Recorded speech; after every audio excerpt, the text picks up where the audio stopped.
Hello guys, magandang araw sa inyo lahat. Ito si Mike Paduad. Nakakito ulit tayo sa pinaka-latest Tagalog version ng ating weather analysis na araw po ng Martes hanggang Huwebes, Agosto 20 hanggang 22, 2024. At ito po ay pinaglilingkod sa inyo ng Typhoon 2000 at ng Naga College Foundation, isa sa pinakamagandang educational institution dito sa ating Rion Bicol at Naga City. At bago tayo magsimula, gusto kong pasalamatan ang ating partners, ang Aboitiz Power, Bank of the Philippine Islands Sustainable with You. Yung interested, click lang po ang link dito. Or kapag kayo po ay nanonood sa Facebook channel, meron pong link doon sa description patungo sa BPI Sustainable with You. At isa sa mga pinakamagandang hotel sa Rion Bicol at ng Naga City, ang Avenue Plaza Hotel. Ang lokal na gobyerno ng Naga City headed by ang Honorable Mayor Nelson Legacion at ang ating Honorable Congressman ng ikatlong distrito ng Camarines Sur, Congressman Gabby Bordado. At ngayon, umpisa natin ang pinaka-latest update. Ito ang latest GovSat na ginawa natin kahapon. Hanggang valid po ito hanggang ngayong araw na ito. At kahapon po o nung isang gabi pa ay may namuo pong LPA po dito, si 98W, at eventually naging isang ganap na bagyo. Binigyan po ito ng local name na Pag-asa bilang Dindo. At ito na po ang pinaka-late forming na letter D sa alphabet ng Pag-asa na nagsimula noong 1963 at itong si Dindo yata ang pinaka-late. Okay? At inaasahan po na wala naman po itong epekto sa ating bansa. Actually, lumabas na po ito ng Philippine Air Responsibility sa nakalipas na 12 oras nung namuo siya. So kahapon ng umaga, exit siya and hapon nandito siya sa may west of Okinawa. And then, sa mga oras na ito, nandito na po siya sa may Yellow Sea, southern part ng Yellow Sea, patungo po sa may boundary ng South at North Korea. Doon po siya magla-landfall at na-maintain yung kanyang lakas na 65 km bawat oras, malapit po sa kanyang sentro. At sa likod niya, meron po ditong sumusunod si 99W, subalit ito po ay unti-unti pong nalulusaw. At dito naman po sa may area po ng east of Guam, meron din isang cluster of thunderstorms na tinatawag nating surface trough. Baka ito ay mag-develop din bilang isang LPA sa mga susunod na araw, but wala po itong epekto sa ating kapuluan.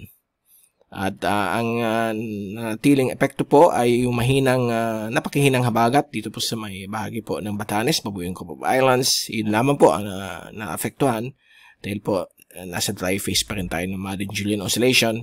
Sa susunod nating update, bibigay tayong latest kung kumusta na yung Madden-Julian Oscillation dahil sa last forecast natin sa unang linggo ng September hanggang September 20, baka magkaroon na naman tayo ng mga grabe-grabing mga ulan dahil sa habagat, mga sunod-sunod na bagyo, sana po hindi po matuloy. Yan po ang wet phase ng Madden-Julian Oscillation at sa nakalipas na 30 araw ay nasa dry phase po tayo. Kaya papansinin nyo, medyo para tayong nasa Philippine summer. Pumalik tayo sa May, June, sobrang init. Although ang heat index natin hindi na po umabot ng 50, nasa between 40 to 45, 47. Ganun lang po. Dito po sa, lalo na dito sa Naga. But still, mainit pa rin. Pag mahina ang resistensya ninyo, talaga may matay po kayo. Kaya avoid mo na lumabas pag afternoon at tanghali. At kahit po tuyo po tayo, mananatili pa rin itong mga localized thunderstorms sa hapon o gabi. So mag-ingat po sa mga lightning strikes, mga kidlat, at sa mga biglang pagbabaha, pag may malalakas po ang downpour o pagbigla ang pagbagsak ng malalakas na ulan, dala ng thunderstorms. Kahapon meron po, pero saglit lang po dito sa atin. And then last night din, bago maghating gabi, ay medyo may mga konting-konting ulan. Okay na yun para diligan ang mga farmlands natin. At yung mga water supply, groundwater natin, yung aquifer, talagang kulang po. Ang total rainfall natin nasa 60 pa lang yata kasi last year, August 2023, nasa 97 millimeters ang rainfall natin. Okay, so medyo malapit sa 100 millimeters, pero na yun nasa mababa talaga. Ito yung sinasabi natin sa nakalipas na video natin na noon pang June na pwede mag-extend hanggang August ang epekto ng El Nino. But right now, nasa neutral tayo, normal climate, papunta naman tayo sa mahinang La Nina, which is expected. Magpipik yan kasi nagde-develop na yan. Pag nagpik yan, doon na natin mafe-feel ang epekto So right now, ang peak target forecast niya ay by October. Magiging peak siya. October, November, December. And then, may feel na natin ang epekto niyan mga sa Christmas time. So, magiging above average ng rainfall. So, maghanda po tayo. Mga disaster units ng gobyerno. Mga nasa disaster risk reduction ng ating mga local government units. Mag-prepare po sa mga posibilidad ng mga pagbabaha kapag may malalakas na ulan dahil itong La Nina na pwede mag-trigger po ng mga sunod-sunod na mga bagyo at hopefully hindi po dadaan ng Pilipinas. Iyan po ang pinag-pray natin. Pero talagang every year meron talagang dadaan sa ating lugar. Wala tayong mabiblame niyan dahil po ang natural cycle ng mga high pressure pagdating ng bare months ay bumababa po dito sa may area po ng China at Japan, Taiwan, kaya nabablock pag-akyat ng mga bagyo. So, mag-prepare lang po tayo pagdating sa bare months. Okay? So, yan po, mga localized thunderstorms lamang. At dito po sa ating fast animation, latest ito mula sa University of Wisconsin Tropical Cyclone page. Ito po yung bagyong si Jongdari o Dindo. Kita niyo yung kanyang kaulapan. Magpapaulan po yan dito sa may bahagi nito ng Korean Peninsula sa susunod na 2 araw. At ito naman po yung 91W, mukhang malulusaw na siya. Ito yung isa, surface trough, mukhang gusto maging isang LPA, babantayin po natin. But ang good news nito sa mga computer models, ganito po ang kanyang galaw. So wala tayong ikabahala dyan sa system na yan. So patuloy pa rin na tahimik ang ating bansa na may mga thunderstorms lamang sa hapon at gabi. And sa ating multi-track, mula sa iba't pang Asian agencies, ito po ang gagalaw ni Jongdari. Lahat nagpo-point dito sa bisinidad ng boundary ng South at North Korea. Magla-landfall bilang isang tropical storm o pwede po siyang malusaw. So magbibigay po yan mga high chance of flooding dahil po malamang nasa 100 to 200 millimeters ang 24-hour rain na dala nitong low tropical storm na si Jongdari.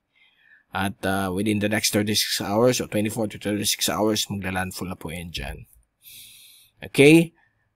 At sa ating zoom-in satellite animation mula sa UMEDSAT ng windy.com, kitang-kita po ninyo, napakaganda po ang Pilipinas, clear na clear, wala pong mga ulan. Pero sa area po ng Mindoro, meron pong early morning hanggang mid-morning mga thunderstorms dito rin sa northern most part ng Palawan, sa Calamian. At dito rin po sa may area po ng northern Luzon, although nag-dissipate na po siya, expect natin na yung hapon. Yan na naman po mga thunderstorms. So ito yung forecast mula sa European model, courtesy of windy.com. Okay na okay ang Pilipinas, pero pagpatak po ng hapon, alas 2, ay na naman po mga thunderstorms sa gitnang Luzon, parte po ng Hilagang Luzon sa may Cam Norte, but later in the afternoon, magdi-dissipate po sa may Kabikulan. Ang ulan ay mostly dito naman po sa may northern at central Luzon, kasama po Metro Manila, Southern Tagalog provinces, dito rin po sa Mindanao. Visayas, Bicol, Palawan, medyo okay naman po. Low chances of isolated thunderstorms. Miyerkules ng umaga, inaasahan pong okay naman po ang panahon sa buong Pilipinas, except for itong sa may offshore Bangsamoro, mga thunderstorms. Sa hapon, Miyerkules ng hapon, inaasahan pa rin mga localized thunderstorms sa malaking bagay po ng gitna at Hilagang Luzon, kasama po ang Metro Manila, Calabarzon, Mindanao. Ang ibang bagay po ay nasa low to medium chance ang mga thunderstorms, kasama po ang Kabikulan. Huwebes po ng umaga, okay na naman po ang panahon. May mga possible showers po sa may Palawan sa umaga, dito rin sa may coastal areas ng Partido. Pero pagdating po ng Huwebes ng hapon, may mga inaasahan po tayong mga malalakas na thunderstorms. Okay? Lalo po sa bandang 4 to 6 p.m. Dito po sa may bahagi po ng Mindanao, Visayas, Mimaropa, at Hilaga at gitnang Luzon. Okay? So, wala naman po sa Kabikulan, although baka may mga isolated ones lamang po. Biyernes ng umaga, okay naman po sa buong bahagi po ng ating bansa. Pagdating po ng hapon, Ayan naman po ang thunderstorms sa Luzon, Visayas na magiging mas malakas po sa Mindanao. So, dito po sa Bicol, may mga isolated thunderstorms pa rin sa Friday. Okay? Halos everyday naman po yan. So, depende kung saan siya mag-form. Hindi naman po siya Bicol-wide. So, yan po ang forecast for Friday. At sa ating rainfall accumulation forecast for the next 3 days, ito po yung naiipon na ulan mula sa araw na ito hanggang sa Biyernes, Agosto 23, ay mukhang ang focus ng ulan ay dito po sa Mindanao. Yan po yung mga afternoon thunderstorms na laganap po sa buong Mindanao. Part po yan dahil malapit sila sa equator, common po sa mga ganitong time na may mga thunderstorms dyan. At ito rin po sa may Visayas at Luzon, sa may Metro Manila, at Cordillera, Administrative Region, parte ng Cagayan Valley, although hindi masyado dyan, dito sa Central Luzon. Bicol, hindi masyado rin. Okay? So, for the next 3 days, may mga isolated thunderstorms lang tayo but hindi po siya laganap sa buong Kabikulan. Mga selected towns lang po yan o municipalities o cities at hindi po yan forecast 100%. Okay? Maski sabihin na mataas ang probability dito sa Naga but sa Magakaw pa lang babagsak. So, ganun po yan pag sa mga localized thunderstorms kasi maliliit na systems yan. Hindi yan kaya ng mga computer models at this time. But we know na may mga AI na yon, advancement ng technology na ini-infuse sa mga forecast models. So, baka magkaroon ng improvement ng forecast. Na po yung mga local forecast.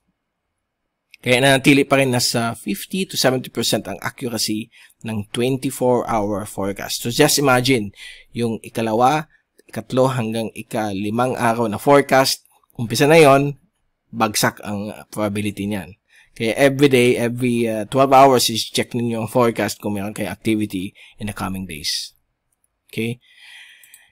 And sa ating wind forecast, patuloy pa rin ang mahinang habagat dito sa may coastal na areas po ng Southern China, Taiwan, Taiwan Strait, sa may Batanes, Mabuhay Coob Islands, sa may northern parts ng West Philippine Sea.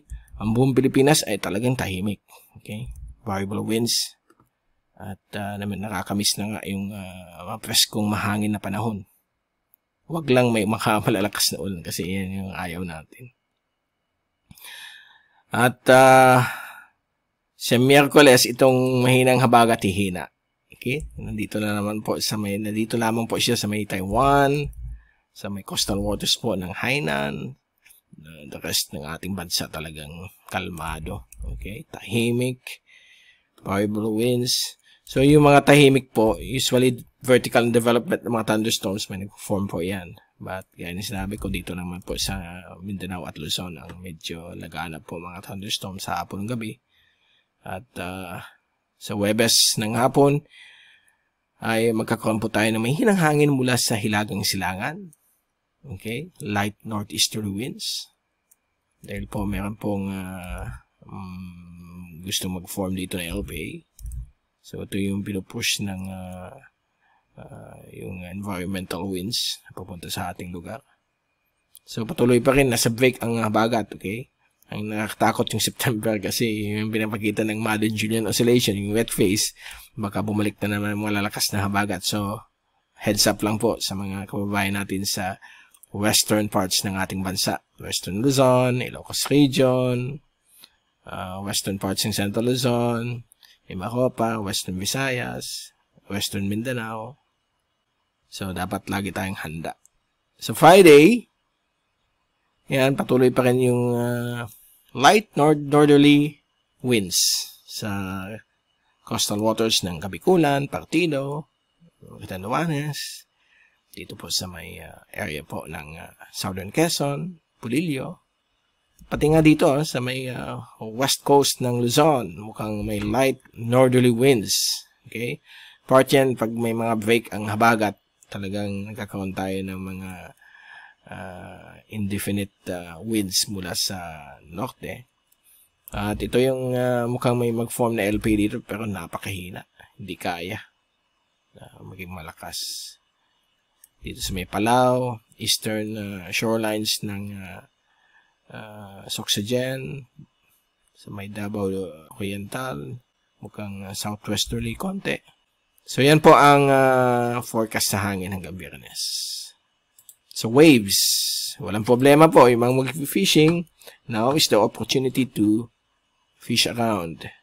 Kasi hanggang Friday, kita ninyo, napakaganda po ang alon po dito sa may West Philippine Sea. Hindi po siya abot ng 1 meter. So, very light, calm to very light conditions, suitable for fishing from early morning to 12 noon. Pati po dito sa may area po ng Sulu Sea.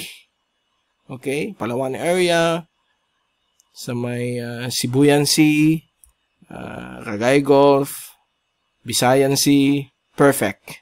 Okay? Yung gusto mag-fishing, pwede kayo fishing activity for the next 5 days hanggang Friday. So, good na good po yan. Dito sa may East Philippine Sea, medyo may konting alon lang po, up to 1 meter. But, kayang-kaya po yan sa mga malilit na sakampang dagat. So, mag-ingat lang po. Pag 12 noon onwards, hanggang maghapon gabi, pwede na kayo mag-take a day off. Dahil po, sa hapon o gabi, nandiyan na naman yung mga thunderstorms. Ang mahirap po sa dagat, pag may mga thunderstorms, yung mga subasko, yung bigla ang squalls, yung lakas ng hangin, dala ng thunderstorms, nagkakreate itong mga subasko na ito. Ito yung mga downdrafts, nagkikreate ng gusty winds. So, mag-iingat din kayo, baka mag-create ng mga rogue waves, yung mga waves na hindi nakikita sa mga forecast, hindi nakikita sa satellite, bigla na lang pong sasapawan yung inyong mga bangka. So, mag-iingat po pag may mga thunderstorms, lalo na sa hapon o gabi. So, dyan muna natin tatapusin ang pinaka-latest update na yung Agosto 20 at babalik ulit tayo na yung darating pong weekend sa ating next update sa ating panahon. For the next few days, mabalik ulit tayo bago mag-weekend para malaman niyo ang panahon for the weekend. Mula sa Typhoon 2000, ito si Mike Palo nagpapaalam. Mag-ingat po tayong lahat. #WeatherWiser. Huwag niyong kalimutan mag-subscribe sa ating channel sa Mr. Typhoon TV. Dito po sa YouTube channel. Click lang po ninyo ang subscription button sa baba para updated po kayo. At kapag kayo po ay nanonood sa ating Facebook channel, Mike Mr. Typhoon Padua, i-follow lang po ninyo para updated kayo sa mga upcoming bagyo or monsoon o ano pang weather disturbances sa ating kapuluan. Again, maraming salamat sa pagpanood. Ang iingat po tayong lahat at Diyos mabalos po sa inyong lahat.